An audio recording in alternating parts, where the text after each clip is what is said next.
بسم اللہ الرحمن الرحیم۔ السلام علیکم۔ آپ دیکھ رہے ہیں یوٹیوب، میں ہوں عامر خلیل، اہم ترین خبروں کے ساتھ۔ آج 9 محرم بروز جمعہ ہے اور عوام کا رخ تبدیل ہو گیا ہے۔ آپ یہ سمجھیں کہ P T I chairman Imran Khan کی جیت ہوئی ہے، کیونکہ محرم الاحرام کا جو مہینہ ہے یہ اسلامی کیلنڈر کے مطابق سال کا پہلا مہینہ ہے، اور اس ماہ کے اندر امام حسین علیہ السلام نے قربانی دی تھی، اور امام حسین علیہ السلام کی قربانی دنیا میں اس محرم الاحرام میں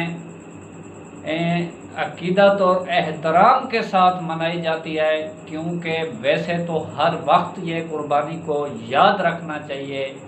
لیکن ان دنوں کے اندر ان کو عقیدت اور احترام سے منایا جاتا ہے۔ اور امام حسین علیہ السلام اپنے نانے کا دین بچانے کے لیے انہوں نے یزید اور شمر کے ساتھ جنگ لڑی تھی، اور کوفے کے لوگوں کو اس وقت پتہ تھا کہ امام حسین علیہ السلام رائے حق پر آئیں، لیکن وہ غلامی پر کھڑے ہوئے تھے، کیونکہ وہ یزید کے ڈر سے وہ یزید کے ساتھ کھڑے ہو گئے تھے اور امام حسین علیہ السلام کے ساتھ کھڑے نہیں ہوئے تھے، اور آل رسول کے اوپر 7 محرم الاحرام سے ان کا پانی بند کر دیا گیا تھا، اور 7 محرم سے لے کر 10 محرم تک جو بھوکے اور پیاسے لڑتے رہے، اور انہوں نے یزید کی بیعت نہیں کی تھی، کیونکہ آج تک بھی یہ تاریخ کا حصہ ہے کہ امام حسین علیہ السلام جو جنگ جیت چکے تھے اور یزید وہ جنگ ہار گیا تھا، اور آج 9 محرم الاحرام آئے، اور اس محرم الاحرام کے اندر یہ کہا گیا تھا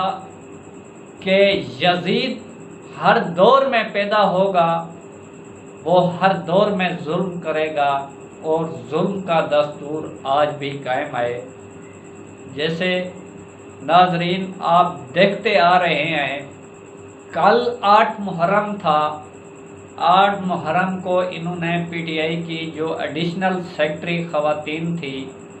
ان کو اسلام آباد سے گرفتار کیا، اور ان کے گھر کے اندر سے چھاپا لگایا،